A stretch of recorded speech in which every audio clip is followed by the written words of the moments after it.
About this house, from now on, Kristen and her family will be living here. So, could you possibly move somewhere else? What? I was taken aback by this sudden statement, unable to comprehend what was happening, and all I could do was listen in bewilderment to my mother-in-law's words. Are you listening? And here, take this. What is this? My husband handed me a folded piece of paper. The moment I unfolded the paper, it was clear it was a divorce application. I could not grasp the intentions of my mother-in-law or my husband at all. You'll understand once you open it. It's the divorce paper. My husband said that while laughing and observing my reaction.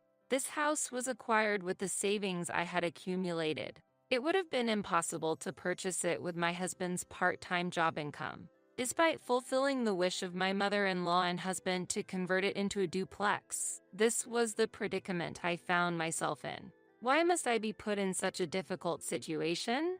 Okay. I get it. So it's fine if I just leave, right? When I said this, the two of them were overjoyed. Now, finally, we can get rid of the noisy one and have some peace. I never thought she would leave so easily. Their end will undoubtedly be miserable. I wanted them to see.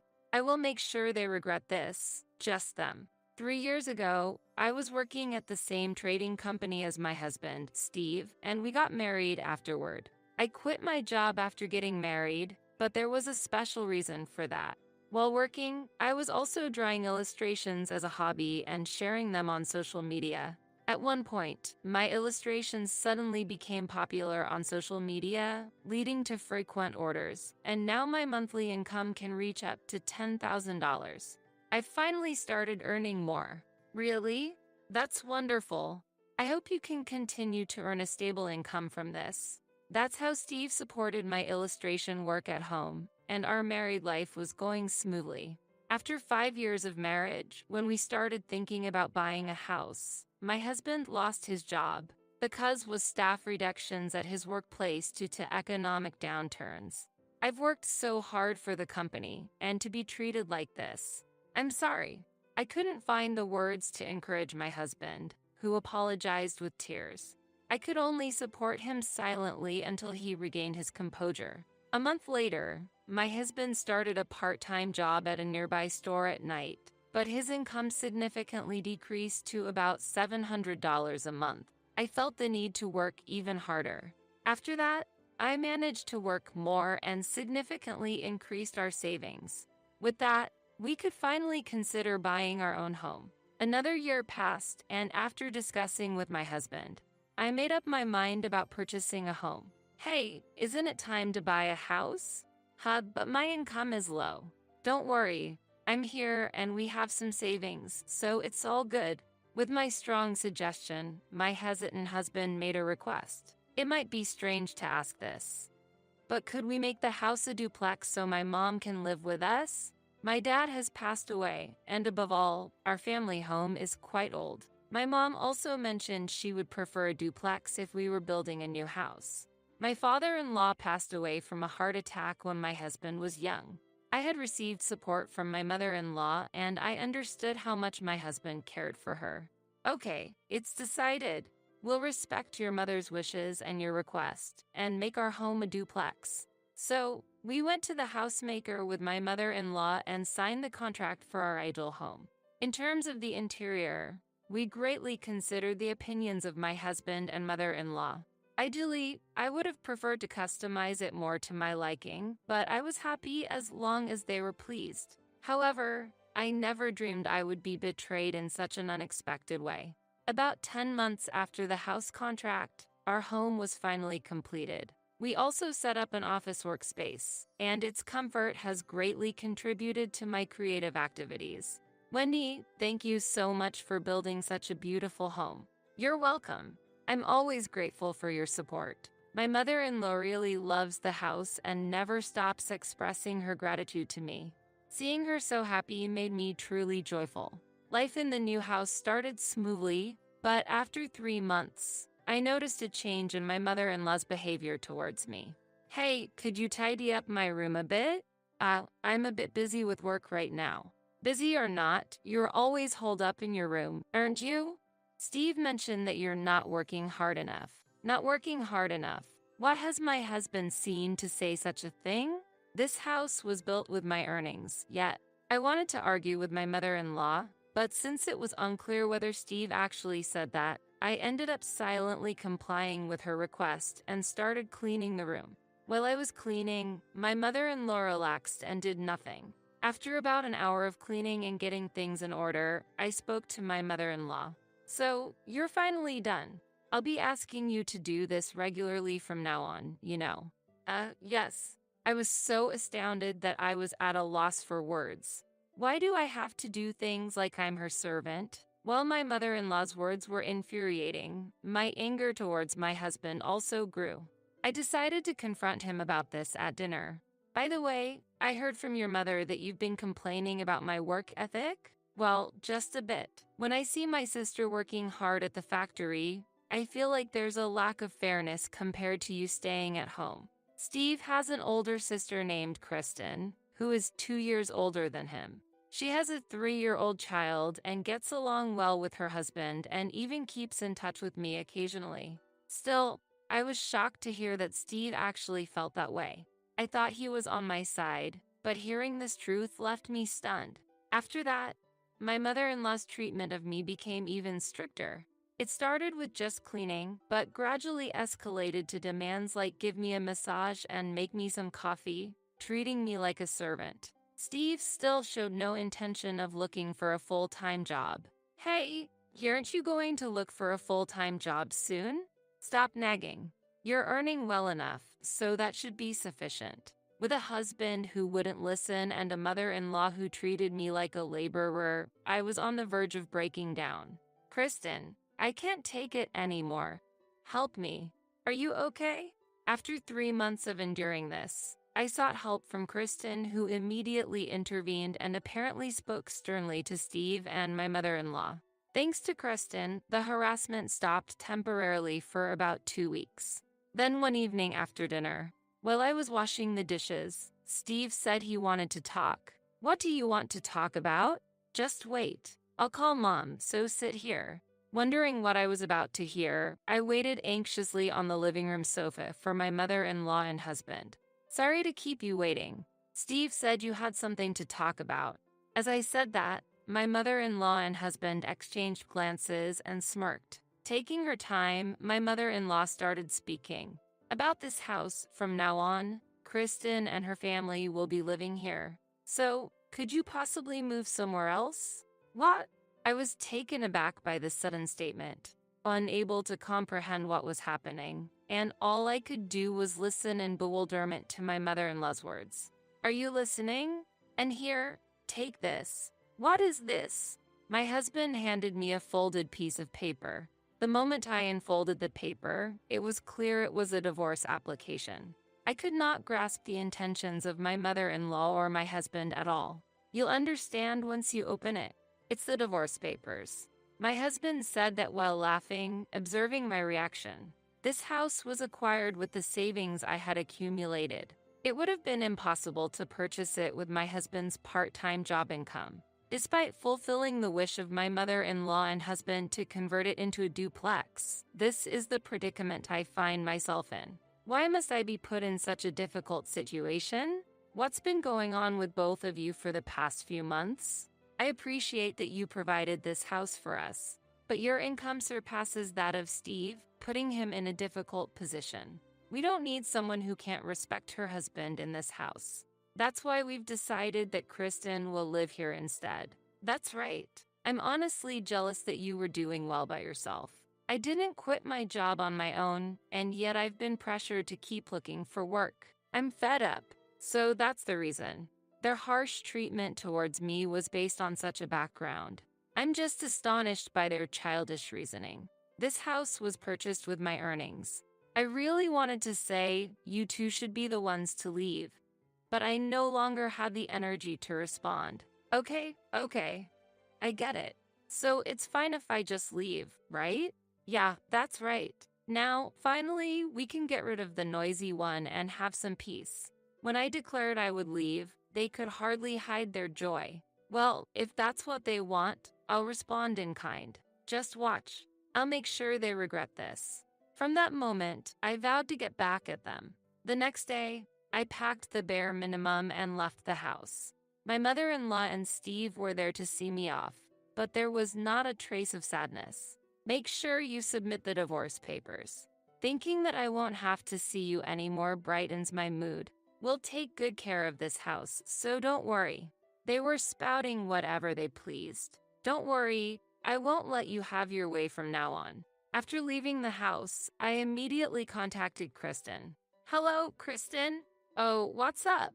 Actually, I told her about being asked to leave the house by my mother-in-law and Steve, and that Kristen was supposedly going to live in the house after me.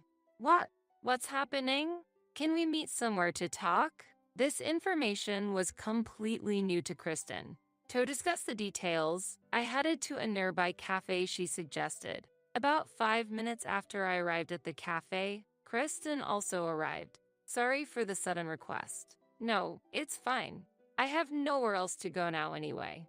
As I said that with a hint of self-mockery, Kristen's expression sharpened. About that matter, I haven't heard anything from Mom or Steve. In fact, I didn't know about it. My husband and I are actually planning to build a house elsewhere. Did you really not know about this? I really had no idea. I was surprised by this as well. This meant that Steve and my mother-in-law lied about Kristen moving in to kick me out of the house. Knowing that, I realize I don't need to cling to that house anymore. I'm relieved to hear that. Actually, I was considering selling the house, even if you were really going to live there.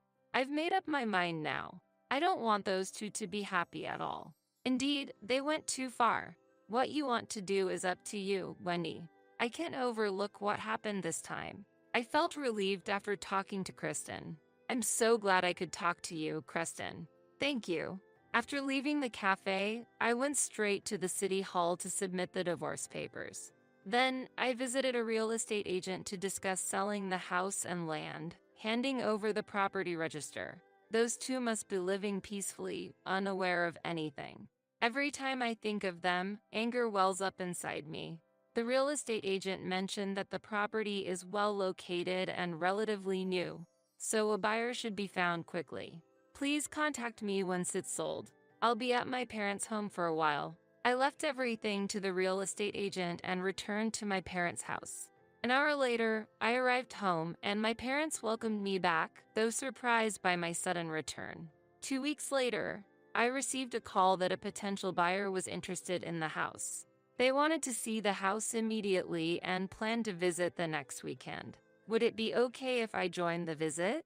As a former resident, I can provide detailed guidance about the house. The real estate agency contacted the potential buyers, who were pleased and requested my presence. Now, your happy times won't last long. Just imagining their shocked faces makes me smile. Then came the day of the visit. As the real estate agent opened the front door, my ex-husband, Steve, appeared, flustered. What the hell? Who are you? I'll call the police. Startled by Steve's loud voice, the real estate agent hesitated, but I spoke up from behind. Don't worry about him. He has no right to say such things. Wendy, what's going on? Ignoring Steve's reaction, I led the potential buyers and the agent inside the house. Here is the living room. As I continued the tour, Steve raised his voice again, trying to interfere. Wait a minute. What's going on? I'm asking you. My mother-in-law also showed up, adding to the commotion. What a hassle. What is the meaning of this? I'll call the police. The police. Go ahead, call them. Anyway, this house is no longer yours. I'm truly sorry to the visitors. I need to talk with these two, so please wait outside. If you have any questions, feel free to ask. Leaving those words, I took Steve and my mother-in-law outside to explain the situation. Steve was red-faced with anger. What's this visit about?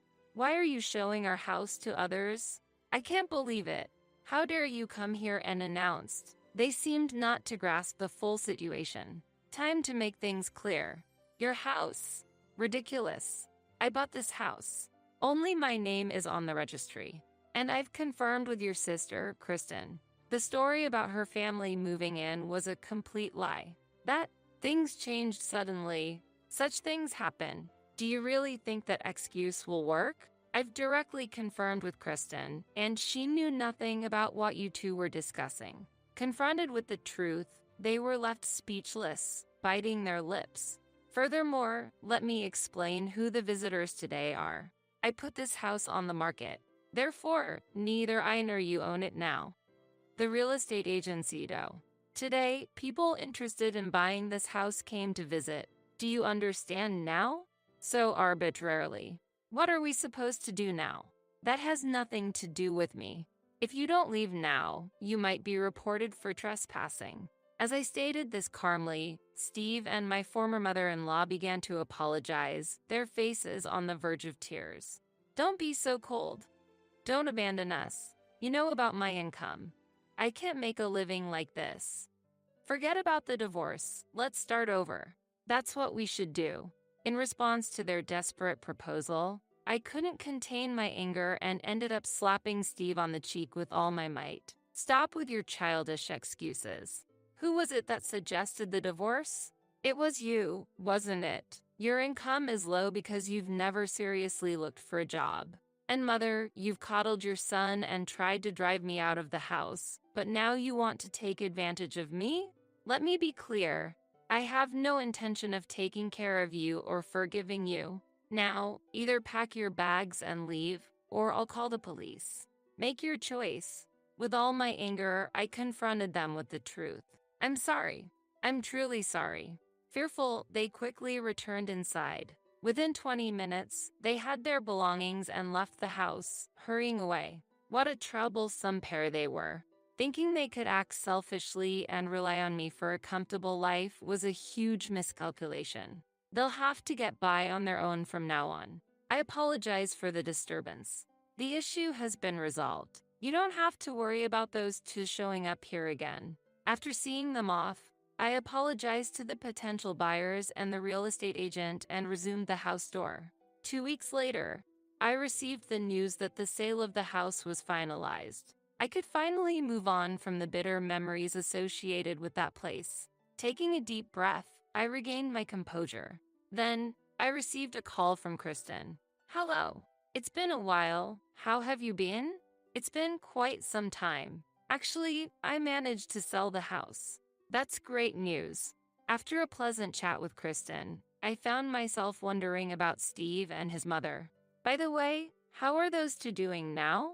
Well, from what I've heard, they're living together in a rundown, low-value apartment. Steve is still working part-time at the store and is struggling to find a full-time job due to his age, making it hard to secure stable employment. As a result, they're having a tough time financially, and Mom has started working part-time at a supermarket to help make ends meet. Looking back, Wendy, deciding to divorce might have been the best choice for you.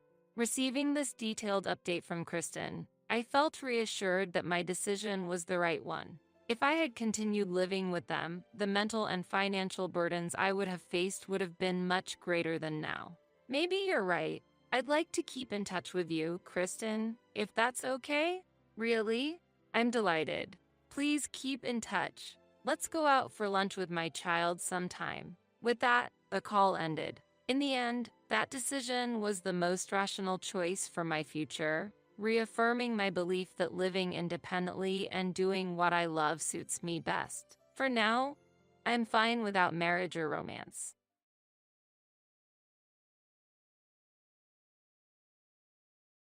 I've never been in a place like this before. It's like a dream come true to live in a place like this. Carrie's light voice spread to every corner of the house. Sam, my brother, took to that voice and said, kind of teasingly, Emma, are you still here? Can you leave a little bit early? Sam chuckled, and Carrie leaned into Sam's arms sweetly. She smiled a little nastily at me and lightly poked Sam's forehead with her finger. Oh my God, don't say that. Emma is single. You have to be a little more careful.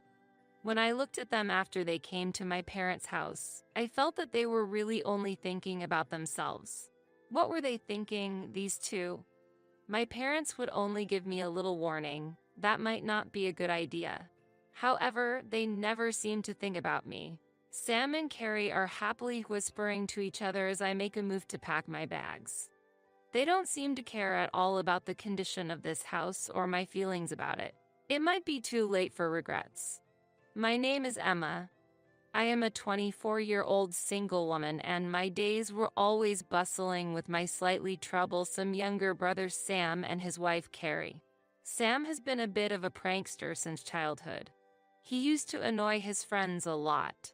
He even chased insects in vain. His mischievousness was well known.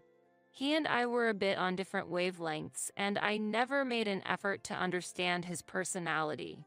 Carrie, who married Sam, also seems somewhat flippant. If she had been mature and sensible, she would not have been so blatantly surprised by me when we first met. Carrie is 24 years old, like me, and seems to be living happily with Sam now. She sometimes pokes a little fun at me, and I think she has become a little arrogant since she got married. Our parents have always spoiled Sam. Sam was sociable, had many friends, and was well received by his school teachers. I wasn't good at sports, but I was at the top of my class when it came to academics. Despite this, I never received much recognition from my parents or Sam. Even now, their attitude feels much the same.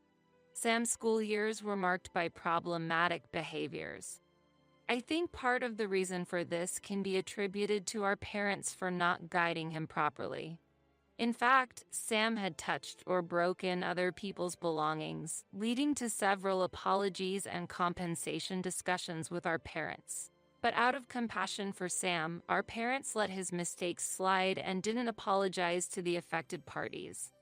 This led to escalating problems, and they even faced hefty bills a few times. Each time, our parents chose to pay in installments, and it seemed they were still repaying the debts over a long period. Such was Sam, but he was allowed to go to college. However, his job after graduation didn't work out, and he ended up working part-time. He has been dependent on our parents for money to go out and play. Our parents have also been very rough with money, and it seems that they have had to put up with a lot in order to give Sam an allowance. Then one day, a surprise came to me. Sam's girlfriend, Carrie, was going to live with Sam in our parents' house. Carrie said she wanted to support my parents in their old age, but honestly, I'm a little skeptical. Based on past experiences, I don't think she was being 100% sincere in saying that. In fact, she might be assuming that living with our parents would be easier financially. Sam does not have a full-time job. Maybe she thinks she wouldn't have to worry about rent and might even get an allowance once in a while. Besides, it sounded like our parents were thinking of their future grandchildren and were on board with Carrie's proposal. That would have made them happy, but their attitude toward me was a little different. My mother, in particular, told me to get out of the house, and my father started to avoid me. Even Sam and Carrie were a little distant from me. I was really sad to see their attitudes. I have been supporting my family's finances all these years, but when I look at them, it is as if they have forgotten about my efforts. My heart ached to see their indifferent faces. It made me want to argue with them a little. But I kept those feelings in my chest calmly and slowly started to pack up my belongings in my room. If I were to say, I'm leaving home, there might be a lot of opposition. But as long as everyone told me to leave the house, I would respect their wishes. My younger brother and his wife, behaving like children, came to the family home, and our parents indulged them. I have been putting money aside for a long time to repay the amount I spent on my family. My parents did not pay my college tuition due to financial reasons and out of spite. However, with some ingenuity and saving, I was able to pay back my college tuition in a little over 2 years.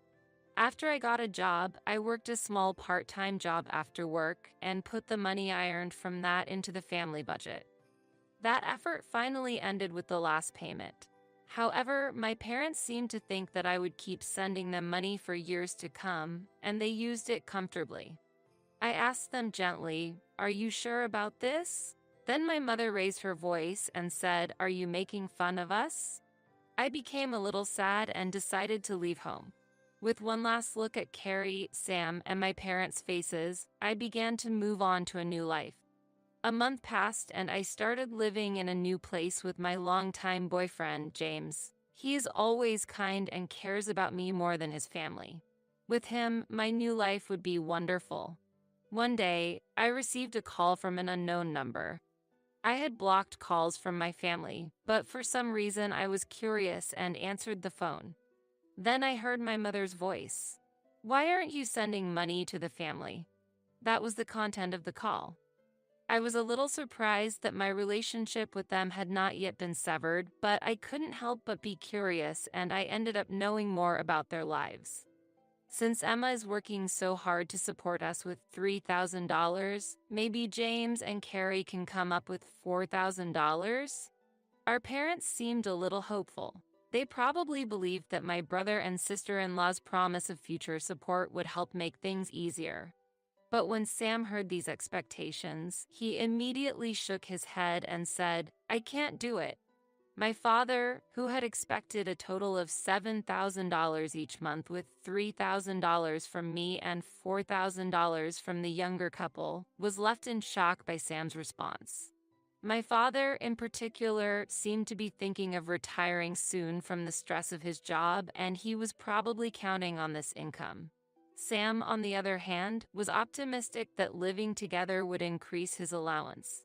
In fact, he was quite surprised when he found out that he still had some outstanding alimony from his past.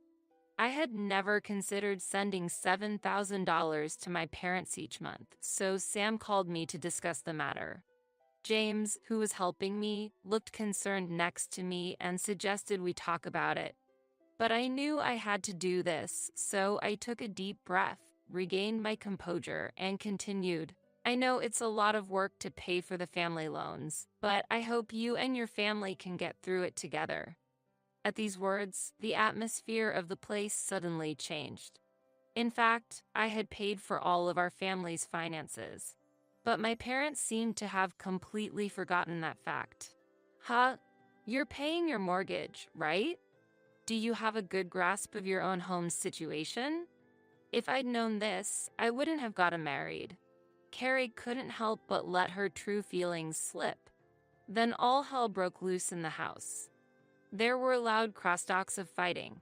In the midst of all this, I reported one last little surprise and hung up the phone.